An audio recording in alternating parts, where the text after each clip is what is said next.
स्त्रियों के विविध रोगों की चिकित्सा, बालकों की रक्षा के उपाय तथा बलवर्धक औषधियां बताई है। चूर्ण खाए, कोई मेवा खाए या कोई खरजूर होता है उसका एक भक्षण करे। सभी फलों की विशेष रूप में जिन जिन ऋतुओं में जो फल प्राप्त होते हैं उन फलों का यदि हम सेवन करें। फल तो हम खाते हैं और जो चीजें नहीं खाना चाहिए तो उसमें हम बहुत पैसे खर्चा कर देते हैं। जो 2-3 दिन से जो बेकर्स के पदार्थ होते हैं तो बहुत गलत पदार्थ होते हैं और उनको बनाने वाले तो बहुत गलत लोग होते हैं। तो ये पदार्थ इसमें हम बहुत खर्चा कर देते हैं।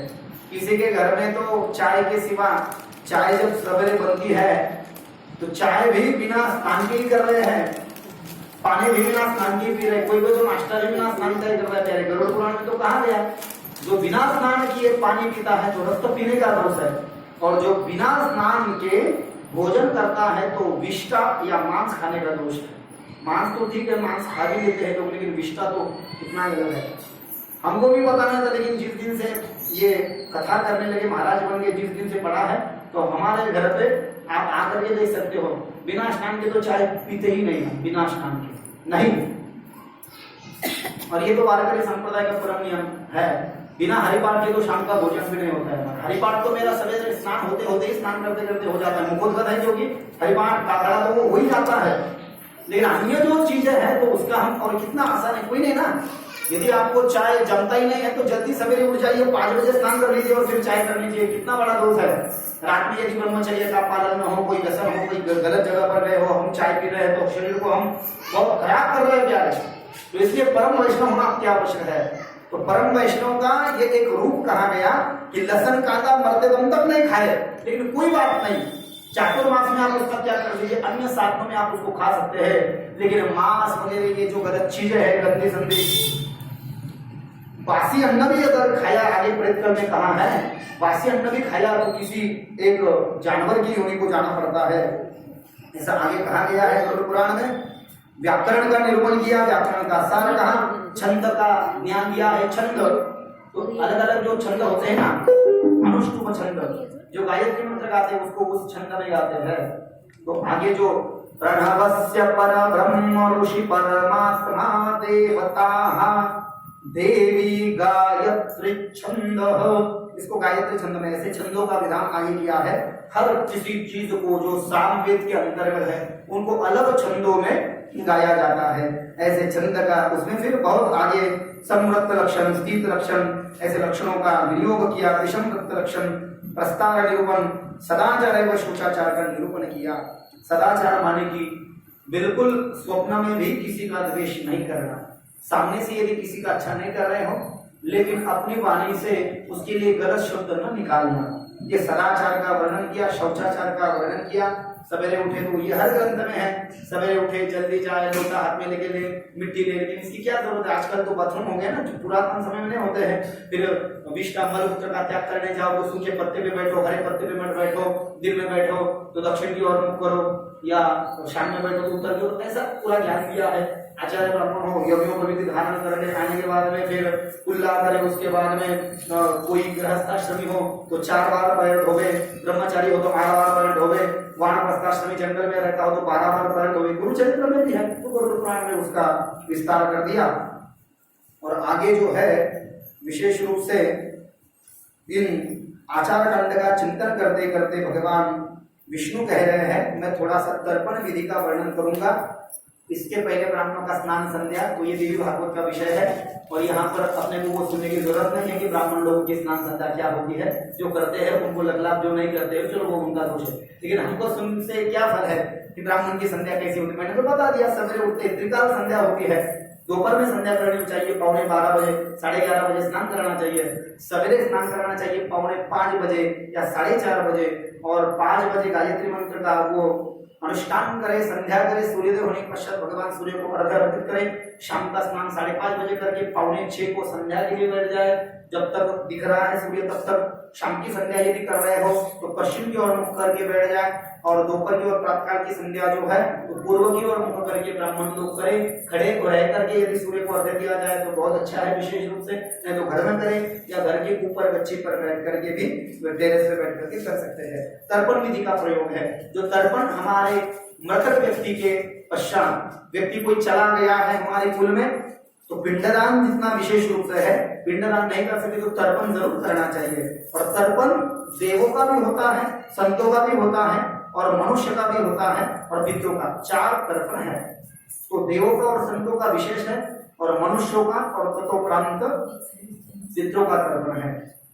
तो ब्रह्मदेव कहते हैं व्यास जी को, तर्पण विधि का जब आचरण करेंगे तो सर्वप्रथम ओम मोदास्तुत्यंताम ऐसे मंत्र का उच्चारण करना है। तर्पण करते वक्त कहा गया है एक जल ले, जल में गौ माता का दूध लेवे, अच्छा शुद्ध जल लावे, जल और दूध एकत्रित कर देवे, उसमें काले तिल और जौ जो होते हैं माने कि यौ माने कि जिसको जौ बोलते हैं मराठी में, वो यौ डाल दे, यवोदकम स्वराहम। उसके बाद में काले तिल या सफेद तिल डाल दे, तिलोदकम स्वराहम। पुष्प की कुछ पंखुड़ियां डाल दे, पुष्प की पंखुड़ियां वो सभी तुलसी के पत्ते भी डाल सकते हैं। और अपने दाएं हाथ में नीचे एक थाली लेना है तांबे की और हाथ ऐसा पकड़ करके दोनों हाथों में मुद्रिकाएं पहनना है। दर्भ की पूछ की नहीं है तो कम से कम भगवान का तर्पण कर रहे हो तो 2 दर्भ होनी चाहिए, और पितरों का तर्पण करना है तो 3 दर्भ की लकड़ियां होनी चाहिए। हाँ, और पकड़ करके फिर ये मंत्र है ओम मोदास्तुत्यंताम, ओम प्रमोदास्तुत्यंताम, ओम सुखास्तुत्यंताम, ओम दुर्भास्तुत्यंताम। माने हमारे पितृ इस तर्पण से तृप्ति को प्राप्त हो जाए, ऐसा इसका अर्थ है। तो ऐसे पहले देवों का तर्पण करना हो तो पूर्व की ओर मुख करके बैठ जाए, संतों का तर्पण करना हो तो पश्चिम की ओर मुख करके बैठ जाओ, और पितरों का और मनुष्यों का तर्पण करना हो तो दक्षिण की ओर मुख करके बैठ जाए। बलि वैष्णदेव निरूपण कहा है, तर्पण के दिन जो भोजन पकवाया जाता है, जो पितरों को भोग रूप में दिया जाता है, तो उससे पहले एक छोटे से हवन कुंड में एक आग का आवाहन करके उस पर अच्छे चावल पका करके उस चावल में अच्छे गाय का घी डाल करके बलि वैष्णदेव करना चाहिए। माने कि उस चावल और घी की एकत्रित आहुतियां उस पर देनी चाहिए, इसको बलि वैष्णदेव कहा गया है। उसके बाद में और संध्या विधि ब्राह्मणों की कही और पार्वण श्राद्ध विधि कहा है। पार्वण श्राद्ध जो हम महालय में भी करते हैं, और प्रति क्षय तिथि जिस दिन हमारे व्यक्ती गुजर गए हैं तो वर्ष श्राद्ध किंवा प्रत्येक वर्षाला आपला पितृ ज्या दिवशी गेलाय ते श्राद्ध करताना काही एकट्याचं नसतं, 3 जणांचं असतं। जो व्यक्ति चला गया है वो उनके पिताजी और पिताजी के पिताजी, गया है वो पिता, पिता का पिता माने की पितामह, और पिता के पिता माने की पर पितामह। पिता को लगाएंगे गसु रूपानाम, दादाजी को लगाएंगे रुद्र रूपानाम, और बड़ दादाजी को लगाएंगे आदित्य रूपानाम। अमुक गोत्रोत्पन्ना जो कोई गोत्र है उसका उच्चारण। उसके बाद में अस्मद पिता माने कि अस्मद माने कि मैं, मेरा ये शरीर, अस्मद पिता मेरा पिता। उसके बाद में अस्मद पितामह मेरे पिता का पिता दादाजी, अस्मद प्रपितामह अमुक नामनी अमुक गोत्रोत्पन्ना अद्य अस्मिन् पुण्य पावन दिने है श्राद्ध विधि अंगद वेन तर्पणंच। तो ऐसा जो कुछ संकल्प हो सकता है उसमें वो करेंगे, इसको पार्वण श्राद्ध इसमें कहा गया है। और तत्वोपरांत आगे जो है नित्य श्राद्ध, वृद्धि श्राद्ध और एकोदिष्ट श्राद्ध का वर्णन किया है। नित्य श्राद्ध जो है हमारे पितरों के नाम से नित्य श्राद्ध करना, पिंडदान तो रोज नहीं करते हैं लेकिन दक्षिण दिशा में बैठ करके जो कुछ गा सकते हैं, गरुड़ पुराण का पितृपुष्टि कारक स्तोत्र गा सकते हैं, विष्णु सहस्रनाम का पाठ कर सकते हैं, भागवत का गोकर्ण आख्यान गा सकते हैं, मृत्युष्ट स्तोत्र गा सकते हैं या रोज तर्पण कर सकते हैं। और यदि आपने सामर्थ्य तो रोज पिंडदान कर सकते हैं मतलब पितरों के नाम से। कुछ लोग करते हैं प्यारे, तो इसे नित्य श्राद्ध कहा गया है। लेकिन साल में ही हम ठीक से नहीं कर पाते उसको, तो रोज कैसे करेंगे प्यारे? क्योंकि लोगों ने तो भगवान की पूजा करने के लिए भी ब्राह्मण महीने से लगा दिए, तो ये कब करेंगे? वही जब नहीं हो रहा है तो इसको कब करेंगे लोग? तो नित्य श्राद्ध भी कहा गया है इसको। वृद्धि श्राद्ध, वृद्धि श्राद्ध माने कि एक होता है जिस दिन हमारा पितृ चला गया है उस दिन वह श्राद्ध करना आचार्य ब्राह्मणों से। और उसके बाद में एकोदिष्ट श्राद्ध का वर्णन एक के उद्देश्य से, ये अक्षय तृतीया के दिन कर सकते हैं या मकर संक्रांति के दिन कर सकते हैं, या जब गया जाए या काशी बनारस पधारे या प्रयाग जाए तो वहां पे भी हमारे एक व्यक्ति के नाम से, माने कि पिता चला गया हो या दादा चला गया हो तो उसके नाम से ये श्राद्ध एकोदिष्ट माने कि एक के उद्देश्य से जो किया जाता है उसको कहा गया है एकोदिष्ट श्राद्ध। सपिंडीकरण श्राद्ध की विधि एक ही बार होती है। तो हमारा व्यक्ति जो मर गया है तो उसकी पहली बरसी आने से पहले अपने घर पर 6 महीने के अंदर, गरुड़ पुराण में तो 12वें दिन कहा गया है, लेकिन विशेष रूप से अन्य ग्रंथों का यदि चिंतन करें या अवलोकन करें, निर्णय सिंधु, धर्म सिंधु आदि, तो 6 महीने के अंदर धरणी बोलते हैं उसको, कि हमारे व्यक्ति को, गए हुए व्यक्ति को उसके पिताजी में और दादाजी में भरण कर देना, एकत्रित करा देना, अंतर्हित करा देना, समाविष्ट कर देना, या अपने गए हुए किस पिंड को उसके सपिंड में मिला देना, सपिंडी 6 मासे वळवणं, ते श्राद्ध एक ही बार होता है। 6 महिन्याच्या आत करायचं, 12व्या दिवशी करायचं, नाही तर लोक 1 महिन्याच्या आत आपल्याकडे करून घेतात। तो गए हुए व्यक्ति के नाम से एक पिंड देना, और उसके जो पिताजी और दादाजी हैं तो उनके नाम से 2 पिंड देना, उनकी विधिवत पूजा करके उस व्यक्ति के पिताजी में और दादाजी के पिंड में इसको मिला देना, और फिर वो 3 पिंड एकत्रित करके उसका एकत्रीकरण करके और 3 पिंड देना। ये मिल गया है पिंड, इसको बोलते हैं सपिंड श्राद्ध। ऐसा वह विधि है। और तत्वग्रंथ आगे धर्मसार का कथन किया है। प्रायश्चित्त निरूपण, हमने जो सुना है कोई पाप होगा हो जाए तो गौ माता का पंचगव्य 3 दिन तक पिए, 5 दिन तक पिए। चंद्रायण व्रत कर सकता है, पराग व्रत पी सकता है, सिर्फ पानी पीना है। चंद्रायण व्रत, पाजापत्य व्रत, वृक्ष व्रत हमने सुना है। एक व्रत तो ऐसा है, एक दिन दोपहर में भोजन, एक दिन शाम में भोजन, और तीसरे दिन में जो मिल जाए या पूर्ण उपवास। एक तो 12 दिन का व्रत है, उसमें 3 दिन पहले दोपहर में भोजन, 3 दिन फिर शाम में भोजन, 3 दिन बाद में जो है वो जो मिल जाए वो, और 3 दिन पूर्ण उपवास। और दूसरा है एक और व्रत हमने सुना था, प्रजापत्य व्रत, जो विशेष रूप से जो कुछ अलग नाम होगा, तो महीने का व्रत है। तो पूर्णिमा के बाद में अमावस्या से लेकर के 1-1 ग्रास बढ़ाते जाना है, और पूर्णिमा के बाद में जो अमावस्या आएगी उसको 1-1 ग्रास कम करते जाना है, और अमावस्या के दिन पूर्ण उपवास करना है। पराव्रत सिर्फ पानी पी करके रहना है, निराहार। ऐसे पाप के निवृत्ति के लिए उन व्रतों का यहाँ पर विधान किया गया है। और कर्म विपाक का कथन, नैमित्तिक तथा प्राकृतिक प्रलयों का वर्णन इसमें किया गया है कि उचित समयोपरांत भगवान विष्णु शंकर के द्वारा प्रलय करवा देते हैं, पट के पत्ते पे शयन करते हैं, पुनः नारायण को धारण करते हैं, नाभि से ब्रह्मा को उत्पन्न करते हैं, शेषनाग पर शयन करते हैं। ब्रह्मा के द्वारा दुर्गण ब्रह्मचर्य के पालन के द्वारा ब्रह्मा जी से आगे जो है तो सनत कुमारों की उत्पत्ति होती है, नारद की उत्पत्ति होती है, और फिर आगे जो है तो भगवान बराह, कपिल महामुनि, ये ऐसे सृष्टि आगे जो है बढ़ती जाती है। ब्रह्मदेव के मन से मरीचि बनते हैं, अत्रि आदि सप्तर्षियों का जन्म होता है। अपने अंगूठे से दक्ष को बनाते हैं, स्वयंभू मनु को उत्पन्न करते हैं, स्वयंभू मुनि की पत्नी शत्रुपा होती है, फिर उनकी आकुति होती प्रसूति, और ये उसके बाद में जो है स्वयंभू मनु उत्तानपाद प्रियव्रत उनके पुत्र, ऐसी सृष्टि बढ़ती जाती है। ऐसा आगे कहा है। अष्टांग योग का निरूपण किया, प्रणव जप का भाष्य में बताया है। ओम इस मंत्र का जप कर सकते हो। आपल्याला याच्यासाठी करायला सांगितलं नाही की आपण या ठिकाणी पूर्ण शुचितेने ते करू शकत नाही, तेवढं सामर्थ्य जर का आपल्यामध्ये असेल, स्नान झाल्या एकनिष्ठ दृष्टीने आपण ते जर का करू शकत असू तर ओम या मंत्राचा जप करायला हरकत नाही। पण गृहस्थाश्रमामध्ये त्याचं आचरण करणं कठीण, क्लिष्ट, अतिशय बहुत दुर्लभ और बहुत कठिन होने की वजह से ओम न लगा, ओम कम लगा। आता इथे आलेलो आहे आपण शुद्धच असतो मंदिरामध्ये भगवंताच्या सानिध्यामध्ये, म्हणून ओमचा जप करता येतो। भगवत भक्तीचं निरूपण, भक्तांची व्याख्या, भक्तांचं रक्षण, नाम संकीर्तनाची महिमा या ठिकाणी सांगितली, विष्णु भक्तीचं महात्म्य सांगितलं। विष्णु पूजा में श्रद्धि और भक्ति होना चाहिए, श्रद्धा विश्वास रूपिणो। यदि दम्भ हो भगवान की भक्ति में तो भगवान उस भक्त का कभी कल्याण नहीं करते हैं। हाँ, लेकिन आपके पास में एक फूटी कौड़ी भी नहीं है, लेकिन भक्ति है, श्रद्धा बहुत है, तो भगवान विष्णु प्रसन्न हो जाते हैं। तो ऐसे भगवान विष्णु की भक्ति कहा गई है। आणि भगवान विष्णूची भक्ती करताना भगवान विष्णुना ध्यान प्रिय है। ध्यान ही परम धर्म है, ध्यान ही परम तप है, ध्यान ही परम शुद्धि है। अतः मनुष्य को भगवत ध्यान परायण होना चाहिए, भगवंताचं ध्यान केलं पाहिजे। डोळे जरी लावलं तर आपल्याला मूर्ती लवकर दिसत नाही देवाची, आणि डोळे उघडे ठेवून जर का आपण जप केला तर आपण ते जप करतानाच मी सांगितलं आपण सगळे कामं निपटून टाकतो। चहा करा, हे करा, डब्बा भरा, असं करा, तसं करा। तर म्हणून ध्यान हे भगवंताला अतिप्रिय आहे। स्वे स्वे कर्मण्यभिरतः कुर्याच्चितं जनार्दने येषां शास्त्रानुसारोक्ति किम्यणे बहुरभाषिते।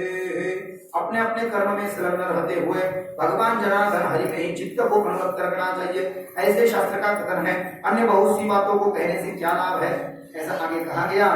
और तत्वप्रांत जो है नरसिंह स्तोत्र कहा गया, और नरसिंह स्तोत्र से उसकी महिमा, जो किसी के नरसिंह कुलदेवत होंगे। नमस्तेस्तु जगन्नाथं नरसिंहपुरधरः दैत्येश्वरेन्द्रं सहानीर्नख शुक्ति विराजितः नखमण्डल सम्मीनहे हेम पिंगल विग्रह नमोस्तु पद्मनाभाय शोभनाय जगद्गुरुः।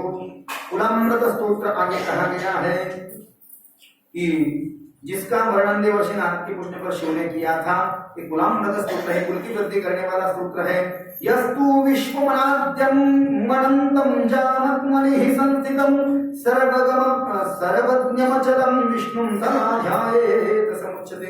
या स्तोत्राचा पाठ केल्यानंतर कुलाची वृद्धी होते, म्हणजे कुल वाढत जातं आणि वाईट काही होत नाही, दुर्मत होत नाही। आणि शेवटी 2 स्तोत्र सांगितले आणि मग याला पूर्णविराम दिला आचार्यखंडाला। मृत्युवष्टक स्तोत्रम म्हणजे आपल्या भाषेमध्ये मृत्यू स्तोत्र हे पूर्ण गातोय मी। 8 श्लोक आहे याचे, जेरॉक्स द्यायला लागेल त्याला मी नंतर देईन। या स्तोत्राचा 3 वेळेस 3 टाइम अंघोळ करून जर का स्तोत्र म्हटलं तर दुर्मृत्यू चालल्या जाते, म्हणजे ऍक्सिडेंटल मृत्यू होत नाही, अटॅक वगैरे अशा जे काही दुर्मृत्यू अकाल मृत्यू ज्याला म्हणतो, अकाल मृत्यूचं हरण करून घेणार हे मृत्युवष्टक स्तोत्र आहे। हे स्वतः भगवान विष्णूने मार्कंडेयांना सांगितलं होतं आणि मार्कंडेय ऋषी ज्यांनी एक स्वतः पुराण लिहिलं मार्कंडेय पुराण, तो वो मार्कंडेय ऋषि वही मार्कंडेय जी जिनको भगवान ने भागवत के 12वें स्कंद में आखिरी अध्याय में माया का दर्शन कराया, हजारों साल दिखाया, प्रलय हो गया है और प्रलय के द्वारा संपूर्ण पृथ्वी रसातल में जल में चली गई है, जल निमग्न हो गई है, कुछ नहीं बचा है, अंतिम तत्व विष्णु बचा है, वट का पत्ता है और उस वट के पत्ते पर भगवान विष्णु बाल रूप में शिशु रूप में शयन कर रहे हैं और नाक में वायु ले रहे हैं। तो ये मार्कंडेय भगवान की नासिका में जाने लगे, बाहर वायु छोड़ने लगे तो नासिका से बाहर आने लगे। करारविंदेन पदारविंदे मुखारविंदे विनिवेशयन्तं वटस्य पत्रस्य भूतेशयाः बालं मुकुन्दं मनसा स्मरामि। यह मार्कंडेय जिन्होंने भगवान की माया का दर्शन करा, भगवान की साधना की और अकाल मृत्यु को तारने के लिए भगवान का जब ध्यान किया तो मृत्युवष्टक स्तोत्र श्री हरि उवाच भगवान उवाच, भगवान ने मार्कंडेय को कहा और मार्कंडेय ने इसका खूब पाठ किया और मृत्यु पर विजय प्राप्त की। ऐसा ये मृत्युवष्टक स्तोत्र, मराठी मध्ये मृत्यु अष्टक स्तोत्र 8 श्लोक है, उसको बोलते अष्टक। भगवान उवाच कथं मृत्युवष्टक स्तोत्रः दामोदरं प्रपन्नोऽस्मि किन्नो मृत्युं करिष्यति शंखचक्रधरं देवं व्यक्तिरूपिणमव्ययम्। पहले श्लोक करते मैं भगवान दामोदर की शरण में हूँ, मृत्यु मेरा क्या करेगी। मैं शंख चक्रधारी अधोक्षज की शरण में हूँ, मृत्यु मेरा क्या करेगी। अधोक्षजं प्रपन्नोऽस्मि किन्नो मृत्युं करिष्यति वराहं वामनं विष्णुनारसिंहं जनार्दनं माधवं च प्रपन्नोऽस्मि किन्नो मृत्युं करिष्यति पुष्पं पुष्पक्षेत्रबीजं पुण्यं जगत्पतिं लोकनाथं प्रपन्नोऽस्मि किन्नो मृत्युं करिष्यति सहस्रशीर्षं देवं व्यक्ताव्यक्तं सनातनं महायोगं प्रपन्नोऽस्मि किन्नो मृत्युं करिष्यति भूतात्मानं महात्मानं यज्ञयोनि मयोनिजं विश्वरूपं प्रपन्नोऽस्मि किन्नो मृत्युं करिष्यति इत्युदीरितमाकरणं स्तोत्रं महात्मनम् अपयासतो मृत्युर्विष्णुदूते प्रपीडितं मह इति तेन जितो मृत्युर्मार्कण्डेयेन धीमता प्रसन्ने पुण्डरीकाक्षे नरसिंहस्नास्ति दुर्लभम्। गरुड़ पुराण आचार कांड अध्याय नंबर 2 को 33 श्लोक नंबर 1 से 8 के मृत्युवष्टक स्तोत्र का वर्णन भगवान विष्णु ने मार्कंडेय से किया था और मार्कंडेय ने मृत्यु पर विजय प्राप्त की थी। मैं पुराण पुरुष पुष्कर क्षेत्र के मूल तत्व बीज भूत मूल पुरुष महापुण्य जगतपति लोकनाथ की शरण में हूं, मृत्यु मेरा क्या करेगी। मैं सहस्र सिर वाले व्यक्त अव्यक्त सनातन महाईश्वर योग की शरण में हूं, मृत्यु मेरा क्या करेगी। ऐसा ये स्तोत्र है। तो आपको क्या क्या लगेगा, ये जब हो जाएगा हमको बता दीजिए। तो फिर इकट्ठा ही पितृ स्तोत्र, ये मृत्युवाष्टक स्तोत्र, कुलामृत स्तोत्र और अच्युत स्तोत्र का भी वर्णन किया है।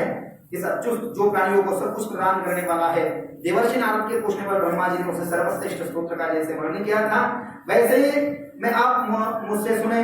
ब्रह्मदेवा ने सांगितलं होतं नारदाला, ओम नमो भगवते वासुदेवाय नमः सर्वागमनिने नमो विशुद्ध देहाय नमो ज्ञान स्वरूपिणे नमः सर्वसुरेशाय नमः श्रीवत्सधारिणे नमः चरमासी हस्ताय नमः पंकजमालिने।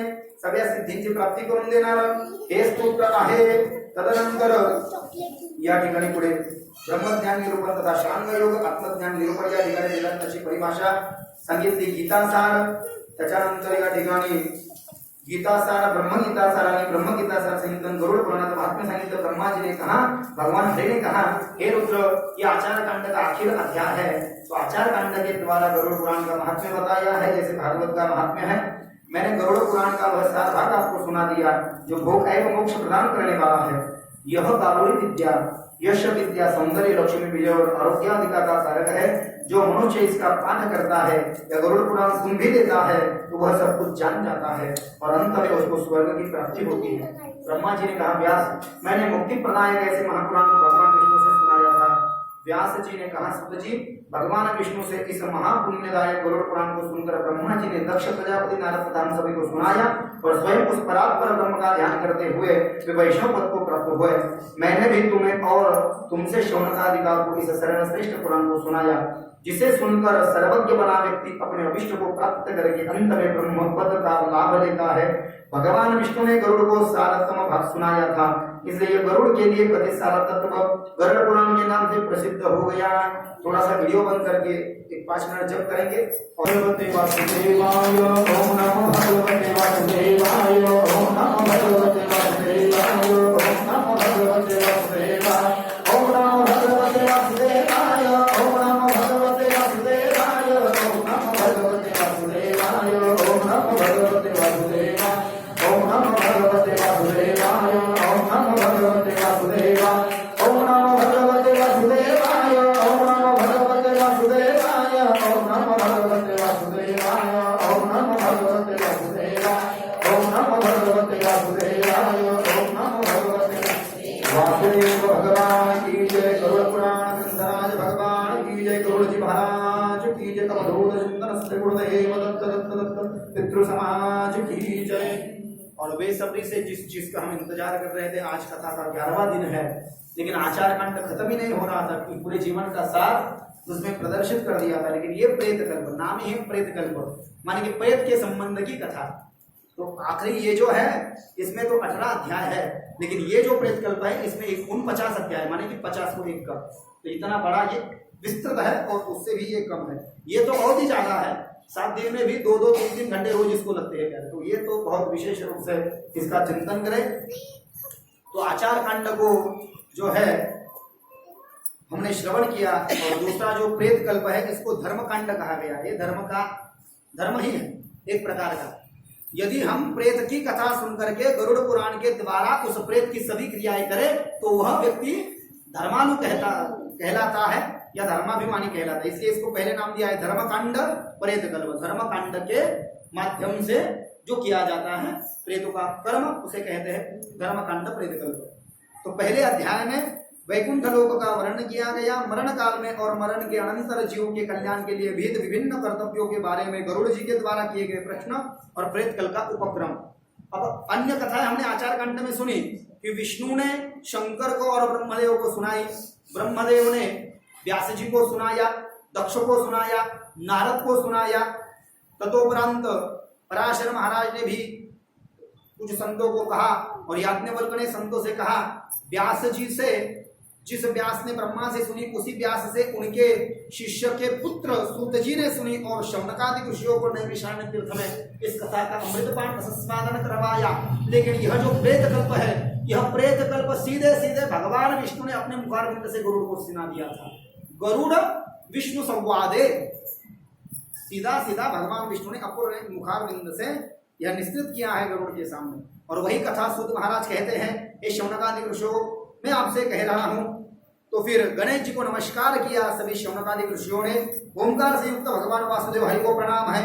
नारायणं नमस्कृत्यं नरं चैव नरोत्तमं देवीं सरस्वतीं चैव ततो जयमुदीरयेत्। नैमिषारण्य में जो सूत महाराज इस गरुड़ पुराण का पाठ शौनकादि ऋषियों के लिए कर रहे हैं, तो आचार कांड के बाद में वो कहते हैं मैं आपको वह परम पावनी कथा सुना रहा हूं। जो लोग इस कथा को सुन ले, विशेष रूप से इन 15 दिनों के पितृपक्ष में सुन ले, उनके पितृ अक्षय तृप्ति को प्राप्त होते हैं, अक्षय मुक्ति भी उनकी हो जाती है। यह कथा साक्षात विष्णु ने जैसी कही है गरुड़ को मैं आपको कह रहा हूं। तो सबसे पहले भगवान विष्णु का ध्यान किया गया कि भगवान विष्णु का धर्म मूल है। एक धर्म नाम का वृक्ष है और उस धर्म नाम के वृक्ष के वेद जो है 4 वेद, ऋग्वेद, यजुर्वेद, सामवेद, अथर्ववेद, वो उस वेद रूपी वृक्ष के कंधे है। और जो छोटी छोटी टहनिया होती है ना, ज्या छोट्या छोट्या फांद्या असतात, त्या झाडाच्या छोट्या छोट्या फांद्या, म्हणजे 18 पुराण आहे, त्यापैकी ही एक फांदी आहे। और अन्य पुराण आहे भागवत, देवी भागवत, ऐसे झाडाचं नाव आहे विष्णू, त्या झाडाचं मूळ आहे धर्म। त्या झाडाचे जे खांदे आहेत, खांदे त्या मोठाले जे काही खांदे झाडाच्या डहाळ्या असतील ते 4 वेद आहे। त्यानंतर लहानाल्या ज्या डहाळ्या आहेत त्या झाडाच्या ते म्हणजे 18 पुराण आहे। त्यानंतर फुलं जी आहेत, फुलं, ती फुलं म्हणजे या ठिकाणी सत्कर्म आहे आणि यज्ञ म्हणजे या ठिकाणी मोक्ष नावाचं जे फळ आहे ते यज्ञ या ठिकाणी सांगितलं. अशा पद्धतीने ते सूत महाराज म्हणतात, भगवान विष्णूंना गरुडाने विचारलं होतं कि मैंने सब लोगों को देख लिया, सब लोगों की यात्रा कर ली, लेकिन यमलोक का दर्शन मुझे नहीं हुआ है. वहां पर कौन व्यक्ति जाता है, कैसे वहां पर बर्ताव है, कैसे आचरण, ये सब मैं सुनना चाहता हूँ. तो भगवान विष्णु उर्फ कृष्ण ने गरुड़ से जो कहा था वही मैं आपको कह रहा हूं. तो उन्होंने कहा कि सबसे पहले आगे कहा है कि ये भारत लोग बहुत पवित्र हैं, क्योंकि देवता लोग भी इस भारत में जन्म मिलने के लिए भगवान का गायन करते हैं. जो लोग पवित्र भारत की भूमि में जन्म लेकर निवास करते हैं वे धन्य हैं. देवता लोग भी स्वर्ग एवं अपवर्ग रूप फल की प्राप्ति के लिए पूर्ण भारत भूमि में मनुष्य रूप में जन्म लेते हैं. देव्योवाच, सभी देवता गा रहे हैं, गायन्ति देवा किल गीतकानि धन्यास्तु ये भारत भूमि भागे स्वर्गापवर्गस्य फलार्जनाय भवन्ति भूयं पुरुषासुरस्मातः. क्योंकि स्वर्गीचे अमर इच्छिता ते देवा मृत्युलोकी भावा जन्म आभार. यहाँ पर जन्म लेने की इच्छा वो करते हैं. स्वर्ग के देवता भी कहते हैं नारायण नामे हूँ जीवन मुक्त. यहाँ पर जन्म कारण की काल्याची आसे देव जळी झाले मासे, क्योंकि वैकुंठ में सब कुछ है लेकिन ये भक्ति योग तो नहीं मिलेगा प्यारे. इसलिए वो लोग भी यह डाट डाल पर सोने की चिड़िया करती है बसेरा, वो भारत देश है मेरा, भारत खंडी नरदेहाची प्राप्ति हे दो भाग्याची संपत्ति. अब ध्यान से सुनेंगे, आज 2 अध्याय है कि भगवान ने कहा, गरुड़ ने पूछा कि भगवान जी, गरुड़ आया, ये भगवान का वाहन था. हमने सुना आचार कांड में भगवान की आराधना गरुड़ ने की. अपनी माता को, अपनी सौतेली माँ जो थी सर्पों की माता, तो उसके दास्यत्व से मुक्त करने के लिए अपनी माता विनता को कद्रू की दास्यत्व से मुक्त करने के लिए भगवान की आराधना की. तो भगवान ने वरदान दिया था, आप मेरे नाम से एक पुराण का प्रणयन करेंगे, इस पुराण को आपके नाम से जाना जाएगा, आप अमृत प्राप्त करके देवताओं को देंगे, देवताओं के द्वारा आपके सौतेले भाई सर्पों को हराया जाएगा और आपकी मां को मुक्त कराया जाएगा. तो ये तो हमने सुना. तो फिर ये सब कर करके गरुड़ ने पूरी दुनिया की यात्रा की, लेकिन उसमें जो छोड़ दिया था वो लोग था यमलोक. और जिसी यमलोक में पूरी पापियों को उनके उनके कर्मानुसार दंड प्रदान किया जाता है. तो जब भगवान विष्णु की वैकुंठ लोक में गरुड़ जी पूरी लोक की यात्रा करके पधारे, तो भगवान विष्णु ने पूछा, सभी लोगों का परिभ्रमण कर लिया, लेकिन यमलोक को मुझे प्रवेश नहीं मिला. तो भगवान ने कहा, तू पापी नहीं है, जो जीव मेरी शरण में आ गया तू तो मेरा वाहन है, क्योंकि पापी लोगों को ही यमलोक में जाना होता है. तो ये इससे स्पष्ट हो गया, क्योंकि गरुड़ तो पूरी दुनिया में चला गया था ना, लेकिन यमलोक में गरुड़ को प्रवेश नहीं मिला, क्योंकि पाप पुण्य करुणी जन्मा येतो प्राणी. आणि पापी लोकांना सीधे दंड दिला जातो यमलोकामध्ये. और ये से जो आप भक्ति करोगे प्यारे, वो फल आपको मिल जाता है. न प्रेतो न पिशाचो न राक्षसो वासुरोपि वाहा. जो प्रेत नहीं है, जो राक्षस की प्रवृत्ति से नहीं जी रहा है, हरि ही साध्यते भक्त्या, भगवान हरि की प्राप्ति हो जाती है भक्ति मात्र से. प्रमाणम तत्र गोपिका. यह भागवत जी का श्लोक है प्यारे, दूसरे अध्याय में 18 नंबर का या 17 नंबर का ये श्लोक है. जो हरि मिल जाते हैं ना, हरि ही साध्यते भक्त्या प्रमाणम तत्र गोपिका. इसका यदि प्रमाण चाहिए तो गोपिका प्रमाण है. भक्ति यही एकमेव मार्ग श्रेष्ठ है वैकुंठ में जाकर के अपनी जगह बना लेने का. तुका म्हणे ही नीठ जवळी वाट वैकुंठा, स्वल्प वाटे चला जाऊ वाचे गाऊ विठ्ठल. तुम्ही आम्ही खेळी मेळी गदारोळी आनंद भजे कुंचे गरुड टके शृंगार निगे करोणी. तुका म्हणे ही नीठ जवळी वाट वैकुंठा, पायपात भजेचे चिरकुट राया जतन करता कष्ट तैसा मी एक प्रसिद्ध परिधाम मुद्रांकित मसी पत्र दे के बड़े राव चालवे अपने बाड़े बाप रखमादेव का संभाला अपने वृदा. ये हरिपाठ के बाद में अभ्यंग गाए जाते हैं हमारे साखरे आश्रम में आनंदी में. तो विशेष रूप में यदि भगवान का दर्शन ना भी कर सको तो हमारे पंढरपुर में मुख दर्शन कर लेंगे भाई, या ध्वज देख लेंगे. तो ये हमारे वारकरी संप्रदाय की परंपरा है. तो अभी ये विशेष रूप से गरुड़ ने कहा है, प्रभु कि आप यह बताने की कृपा करें कि मृत्यु को प्राप्त हुआ प्रेत किस कारण पृथ्वी पर डाल दिया जाता है. तो माणसाची मृत्यू झाल्यानंतर त्याला पुन्हा दुसरा जन्म भेटतो, पण तो चांगलाच भेटेल का जनावराला भेटेल सांगता येत नाही. और फिर गरुड़ ने पूछा, व्यक्ति मरने के बाद में जब उसे स्नान कराया जाता है तो उसके मुख में 5 रत्न क्यों डाले जाते हैं? वो कौन से 5 रत्न है? सोना 1, चांदी 2, मोती 3, लाजावर्त माने की लाजवर्त 4 और मूंगा 5. ये 5 रत्न उस मरे हुए व्यक्ति के मुख में डालने चाहिए. क्यों डाले जाते? देखो गुरु क्या क्या पूछ रहा है इसमें. अरे वाह. उसके बाद में उस व्यक्ति को लाजावर्त, इसमें अभी तो पता नहीं, लाजवर्त नाम का कोई रत्न है, वो सोनार को पता होगा. वो लाजवर्त, लाजावर्त उर्फ ब्रैकेट में दिया है लाजवर्त, वर्त लाजवर्त. त्यानंतर मग सांगितलं पुढे, मरे हुए प्राणी के नीचे कुश किस लिए बिछा देते हैं, उसके दोनों पैर दक्षिण दिशा की ओर क्यों कर दिए जाते हैं, सर उत्तर की, देखो क्या क्या पूछा है गरुड़ ने, सर दक्षिण की ओर उत्तर की ओर क्यों किया जाता है, व्यक्ति मरने के बाद भी उसके पुत्र पौत्रादी उसके सभी गोत्रज माने की पिंडल या सपिंडी आपल्या भाषेमध्ये भावकीवाले काऊन त्याच्या आजूबाजूला भरातात असं गरुड विचारतोय।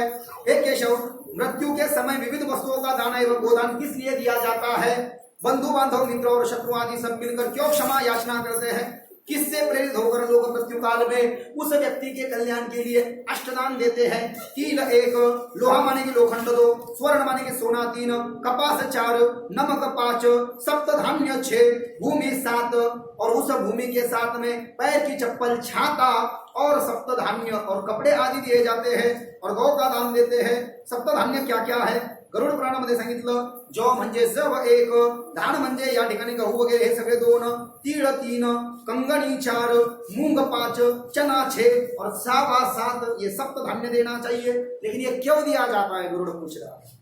प्राणी कैसे मरता है और मरने के बाद में कहाँ जाता है ठाकुर जी, उस समय वह अतिवाहक शरीर निराधार रूप में आत्मा को वहन करने वाले शरीर, ये शरीर मिट्टी का बना है तो ये मिट जाता है, लेकिन अतिवाहक वो जो आत्मा रूपी शरीर है जो नहीं मरता है, नैनम चिन्नन्ति शस्त्राणि, जो आत्मा रूपी शरीर उसको कौन वहन कर कहाँ ले जाता है, तो वो आत्मा रूपी शरीर को कैसे प्राप्त करता है, अग्नि देने वाले पुत्र और पौत्र उसे कंधे पर क्यों ले जाते हैं, स्मशान में क्यों ले जाते हैं, कंधे पे क्यों ले जाते हैं, आग क्यों देते हैं, शव में घट का लेप क्यों किया जाता है, उस व्यक्ति को जलाते हुए घी डाला जाता है, उस समय एक आहुति देने की परंपरा कहाँ से चली है ठाकुर जी, शव को भूमि स्पर्श इसलिए करवाया जाता है म्हणजे रस्त्यानं जाताना त्या प्रेताला खाली का ठेवल्या जातं, विसावा घेतात ना, काय कारण है, क्यों उसे नीचे रखा जाता है, स्त्रियां उस मरे हुए व्यक्ति के लिए क्यों विलाप करती है, शव के उत्तर दिशा में यम सूक्त का पाठ क्यों किया जाता है, मरे हुए व्यक्ति को पीने के लिए जल एक ही वस्त्र धारण करके क्यों दिया जाता है,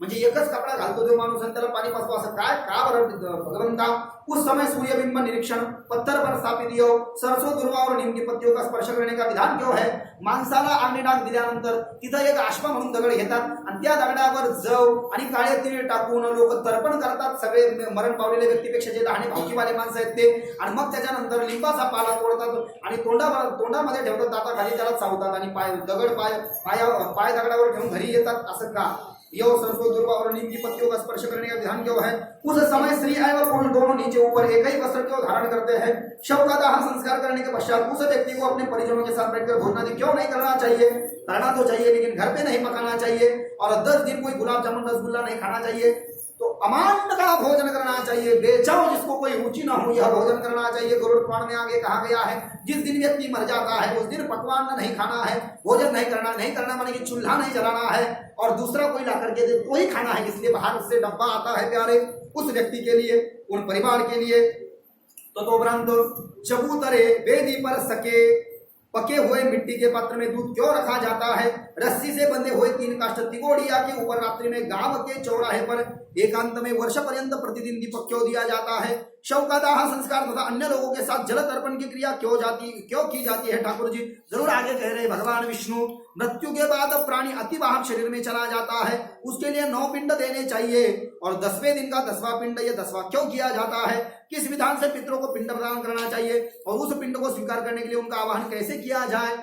व्यक्ति तो चला गया है, हे देव, यदि ये सभी कार्य मरने के तुरंत बाद संपन्न हो जाते हैं तो फिर बाद में पहली बरसी क्यों मनाई जाती है, पितृपक्ष क्यों मनाया जाता है, पूर्व के पिंडदान के बाद पुनः पिंडदान या अन्य क्रियाओं को करने की क्या आवश्यकता है, दाह संस्कार के बाद अस्थि संचयन माने की राख सावडायचा कार्यक्रम का करतात, और घड़ फोड़ने का विधान क्यों है, वो जो बच्चा है, जो व्यक्ति मर गया है, किसी का दादा नाना या कोई हो, और उस व्यक्ति का वह पुत्र होता है तो हाथ में लेकर के घड़ा क्यों चलता है, वहां पर जब वेदी तैयार की जाती है माने कि स्मशान के बीचों बीच वहां पर भी गोबर से वह जमीन को लीपना चाहिए, वहां पर भी तिलों का और जौ का विकिरण किया जाता है, कुश बिछेर दिए जाते हैं, शालिग्राम का स्थापन किया जाता है, तुलसी के पत्ते रखे जाते हैं, बिल्व पत्र रखा जाता है, गोपी चंदन का लेप किया जाता है, दुग्ध का लेप किया जाता है, घृत को लिपा जाता है, कपूर लगाया जाता है, और उस व्यक्ति को वहां पर वेदी जो अच्छी लकड़ियां होती है, शुद्ध लकड़ी वेदी, सरण म्हणतात मराठी मध्ये, गावठी भाषेमध्ये सरण वेदी, हाँ, उस वेदी पर उसे सुलाने के बाद में वह बच्चा परिक्रमा लगा करके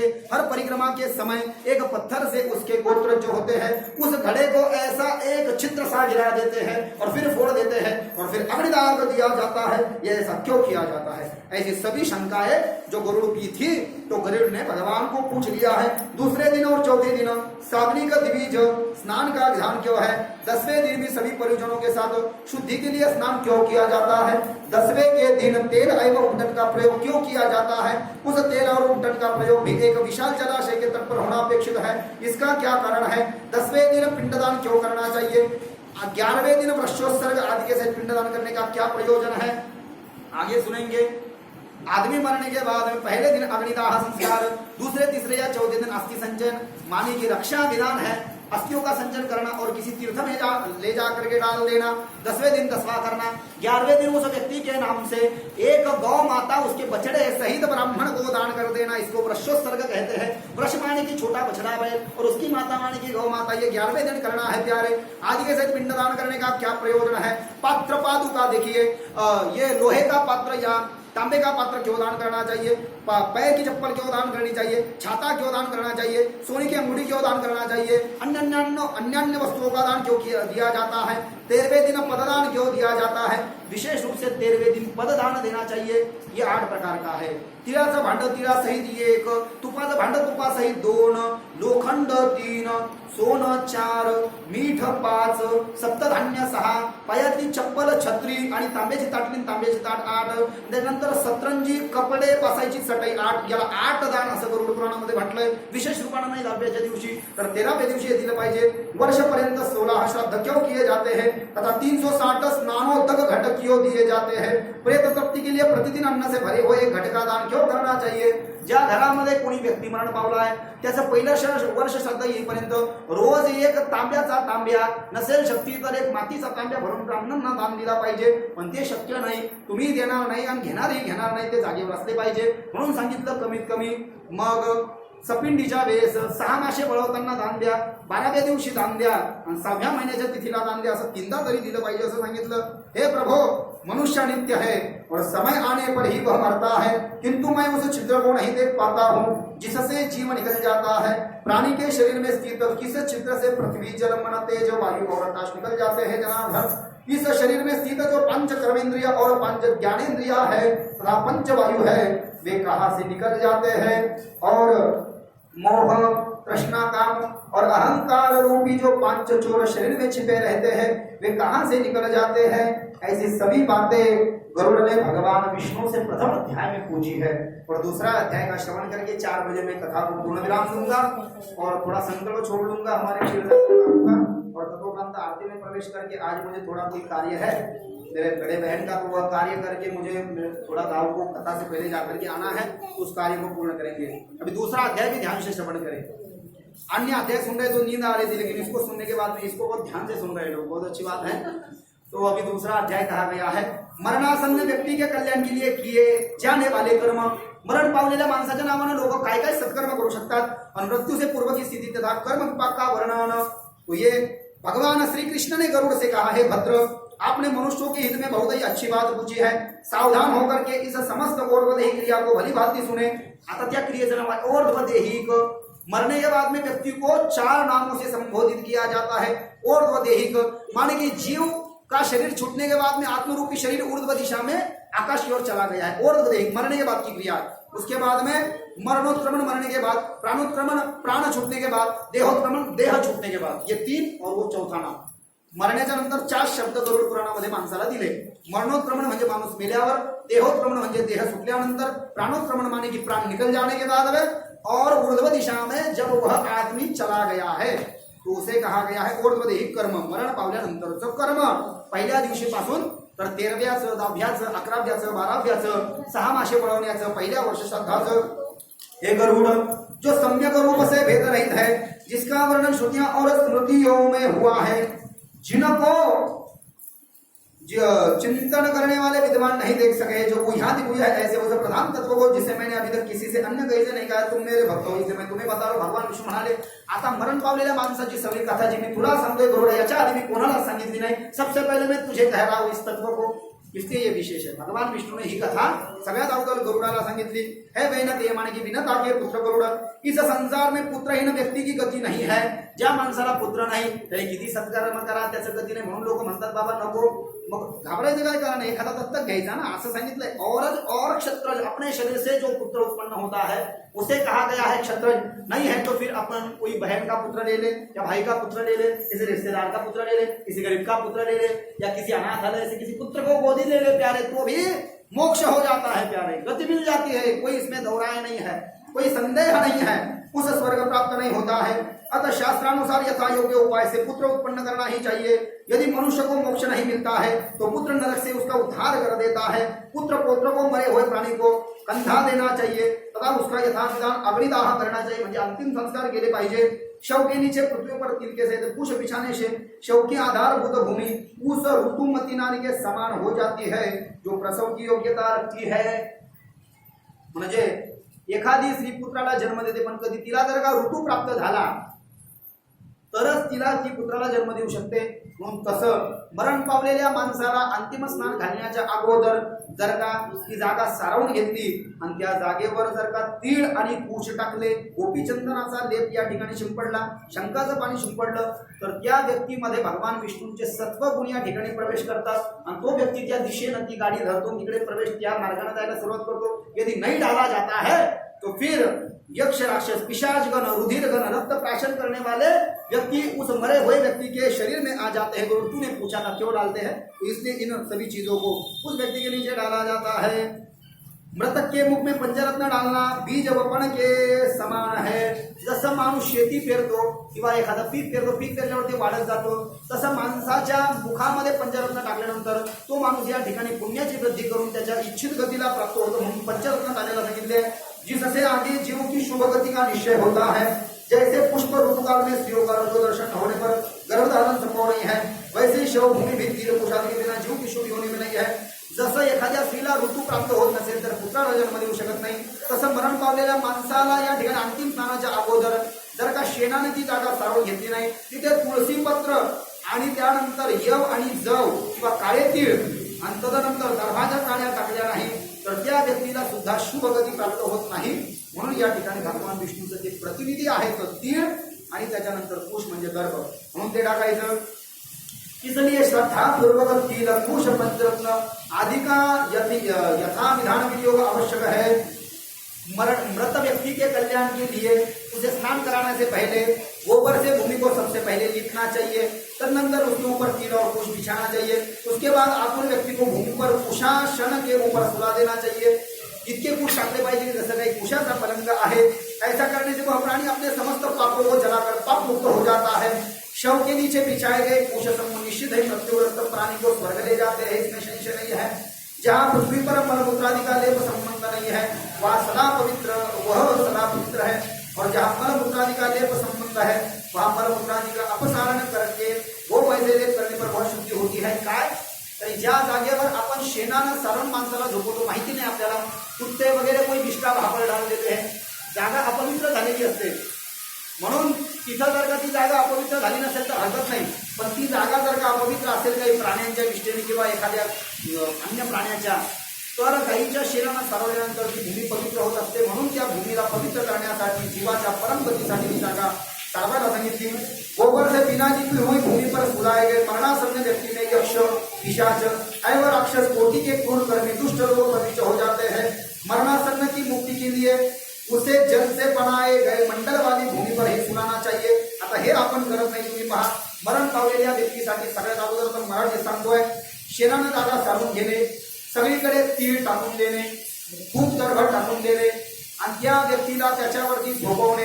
तिरडीवरती झोपवल्यानंतर हातामध्ये पाणी घेणे आणि पाण्यानं त्या व्यक्तीच्या शरीराच्या भोवती चौकोनी चौरस किंवा गोलाकार वर्तुळ काढणे, याला मंडल असं म्हटलेलं आहे. म्हणजे बाकीचे जीव मंडल काढल्यामुळे त्या व्यक्तीला असं करून आपल्या लोकाला घेऊन जाऊ शकत नाही जे राक्षस पिशाचगण वगैरे आहेत. म्हणून मंडल का ध्यान कहा गया है. त्याला फार सोपं आहे, लक्षात ठेवायचं. काहीच नाही, मनस्थिती खराब असते म्हणा, पण ज्याची मनस्थिती खराब नाही त्यांनी हे करून घ्यायचं. आतमध्ये लोक राहतात, आपल्यासारख्या लोकांना या ठिकाणी माहिती असते. म्हणून जागा सारून घेणे, तिळी टाकणे, दरवाजा काळ्या टाकणे, तिरडीला बाहेर आणणे आणि मंडल काढून हाताला आंघोळ घालणे किंवा पायाला आंघोळ घालणे, साबण लावणे, हा विधी आपण या ठिकाणी करू शकतो। तो मरणासन्न की मुक्ति के लिए जल से बनाए गए गोलाकार या चौरस मंडल बनाना चाहिए, क्योंकि नित्य होम श्रद्धा पाठ प्रक्षाल ब्राह्मणों की अर्चा है, वो भूमि का मंडलीकरण मुक्ति के हेतु माने गए हैं। बिना रीति पूर्ति मंडल ही भूमि पर मरणासन्न व्यक्ति को नहीं सुनाना चाहिए।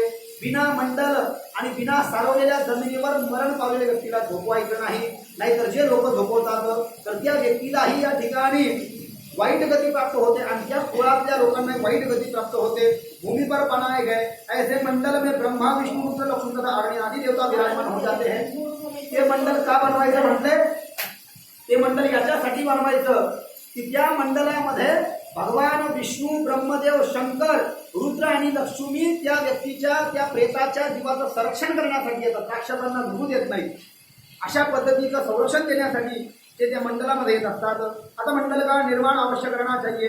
मंडल विहीन भूमि पर प्राण त्याग करने पर वह चाहे बालक हो, चाहे वृद्ध हो, बूढ़ा हो या जवान हो, उसको अन्य योनि नहीं प्राप्त होती है। हे तारक्ष म्हणजे मंडल जर का प्राप्त करून दिलं तर त्या आपल्या माणसाला पुन्हा मनुष्याचाच जन्म भेटतो, बाकीचे जन्म भेटत नाही। जसं तुकाराम महाराज म्हणाले, होणे गाढव कुतरा, पण बाकीच्या योनीला आपला व्यक्ती जाऊ नये, परत मनुष्यच बनावा, म्हणून या ठिकाणी ते मंडल बनवायचं असतं। हे गरुड तिल मेरे पसीने से उत्पन्न हुए है। आता तिल बहुत ही पवित्र है, हे आपल्याला आता कळालं की तिळ भगवंताच्या घामापासून बनले आहे, म्हणून ये मेरा प्रतीक है। तिल का प्रयोग करने पर असुर दानव और दैत्य भाग जाते हैं। तिळ खाली पाहिलं तरी तो इंतीच करत नाही, जसं कापुरानं आगीला पाहिलं की कापूर घाबरतो, लगेच जळून खाक होऊन जातो। गवत सुद्धा आगीला पाहिलं तर हरि उच्चारणी अनंत पाप राशी जातील शिक्षण मात्रे, तसं तीळ पाहिलं की राक्षस त्या प्रेताच्या शरीराला या ठिकाणी आवाहित करू शकत नाही। तीळ श्वेत कृष्ण और गोमूत्र वर्ण के समान होते हैं। पांढरे तीळ टाकू शकतात, नाहीतर काळे तीळ टाकू शकतात तो तुम्ही, नाहीतर गाईच्या गोमूत्रासारख्या रंगाचे तीळ असतात। ये मेरे शरीर के द्वारा किए गए समस्त पापों को नष्ट करे, ऐसी भावना करनी चाहिए। एक ही तिल का दान स्वर्ण के 32 शेर तिल के दान के समान है। तुम्ही भरपूर तीळ टाका म्हणे, पण एका तिळाचं दान जरी ब्राह्मणाला केलं तर 32 तोल शेर 32 शेर सोन्याचे तीळ देण्यानं जेवढं पुण्य मिळतं, सोन्याचे तीळ बनवायचे किती 32 शेर, तर 32 शेर सोन्याचे तीळ दान केल्यानं जे पुण्य मिळतं ते एकच तिळाचं दान ब्राह्मणाला दान केल्यानं ते पुण्य प्राप्त होतं। तर्पण दान आहे होम में दिया गया तिल का दान अक्षय होता है। तर्पणामध्ये तुम्ही जे तीळ ब्राह्मणाला दान करतात, यज्ञामध्ये तीळ तुम्ही ब्राह्मणाला दान करतात, त्याचं पुण्य अक्षय आहे। कुश मेरे शरीर के रोम से उत्पन्न हुए है। दर्भ जे वापरतो आपण दर्भ, ते दर्भ भगवंत माझ्या शरीराच्या केसापासून निर्माण झाले आहेत। तिथले देवताओं की तृप्ति के लिए मुख्य रूप से कुश की और पितरे की तृप्ति के लिए तिल की आवश्यकता होती है। देवांची तृप्ति या ठिकाणी तिळानं होते आणि पितरांची तृप्ति या ठिकाणी दर्भानं होते।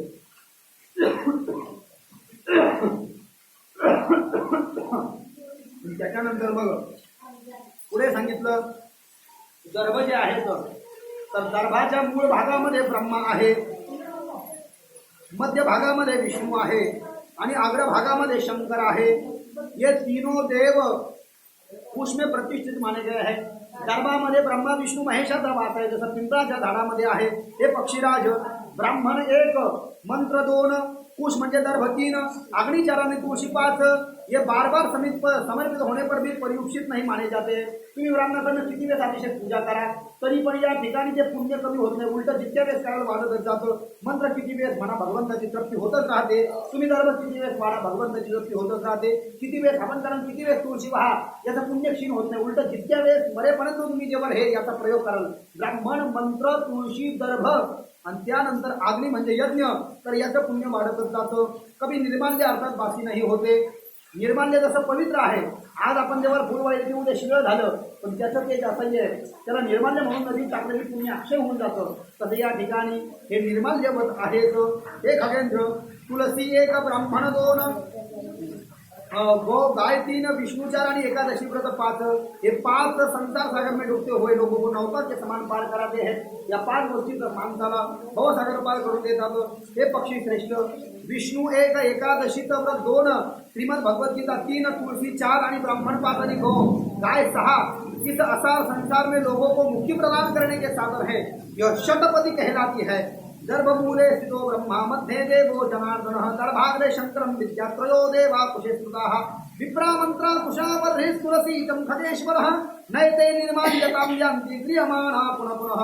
तुलसी ब्रह्मणा गावो विष्णुरेकादशी खगः पंचम प्रवाहन्यान्येवं भवाको मच्चदं नृणां विष्णुरेकादशी गीता तुलसी प्रथे नवः अठारे दुर्ग संसारे षटपदी मुक्तिदायिनी। तर काय विष्णुदेव एक एकादशी 2 श्रीमद भगवद्गीता 3 तुळसी 4 ब्राह्मण पातांनी काय सहा याला संसारातून पार करणारी नौका असं म्हणलेलं आहे। जैसे तिल की अपवित्रता अतुलनीय होती है उसी प्रकार पुष्प और कुश तुलसी भी अत्यंत पवित्र है। तिलम पवित्र मधुरम गर्भा तिल पवित्र आहे गर्भ पवित्र आहे आणि त्यानंतर तुलसी पवित्र आहे। निवारयंती चैतानी दुर्गांती यांतुरम। आज की कथा को यहाँ पर विश्राम देता हूँ। आगे की कथा कल श्रवण करेंगे। कल की कथा बराबर 2 से 5 2 से पहले भी अगर हो जाए तो बहुत अच्छी बात है। श्रीमद् गरुड़ महापुराणे प्रेतकल्पे कंठे अध्यायः हरये नमः हरये